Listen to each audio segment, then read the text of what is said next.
So here we are back at Lamport AgX. We're in the 9th year of the project, and this year we really want to show about getting back into first wheats and preferably sown in the end of September. So we talked in previous years about spring cropping, direct drilling and the cover crop to get us from A to B. But this year we've got a nice run of first wheats, Neil, coming down here. Can you just talk us through what we're looking at? Yeah, so these wheats here, if we take the first 3 plots here, they're all after spring beans. Okay, so we actually came in end of September, which is what we're all striving to do, hopefully get back to reliable September drillings of winter wheat. We've got 3 different drills here. We've got the John Deere 750A, which is the almost a straight disc, single disc.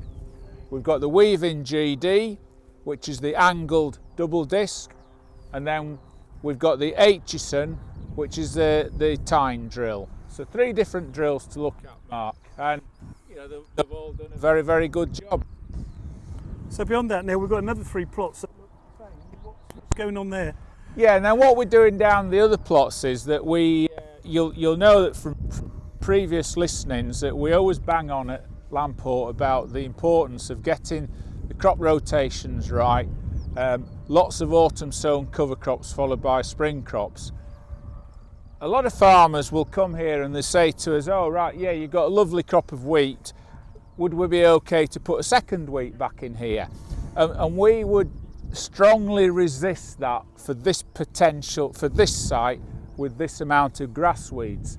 But what we're going to do here is, so we've got the first 3 plots which we're just looking at drills. The next 3 plots, we will have, one of them will just be a first wheat and then we'll go back into autumn sown cover crop. The next one then will be 2 wheats and then the other one will be 3 wheats. And we'll probably, after 2 or 3 years, we'll say, look, told you so, they're full of grass weeds again. But that's the idea behind it, Mark. Yeah. I think the great thing as well is we've got these first wheats after different runs of spring crops and autumn cover crops, and we've got different spring cover crops, so we can yield these. We know the black grass counts, which is very few. We can yield them, we can look at gross margins and actually maybe look towards what's the most profitable rotation for this site. Yeah, definitely. I mean, we know that this is where the money is as far as the gross margins go on the site. With a first winter wheat, we'd be looking at sort of 10, 12 tonnes to the hectare.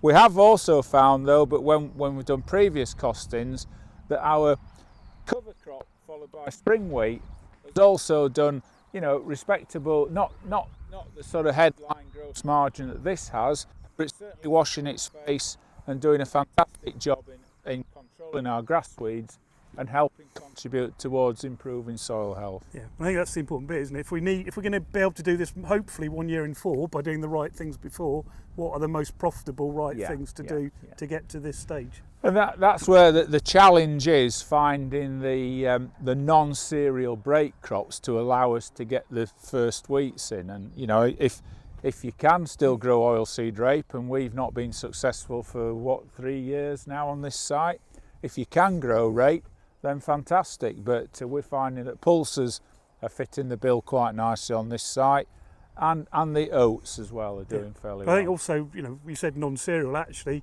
let's challenge the wisdom. Let's, I know we've got a spring wheat where we followed it with winter wheat, so let's see what happens there as well. Yeah. Great, thanks very much. Okay.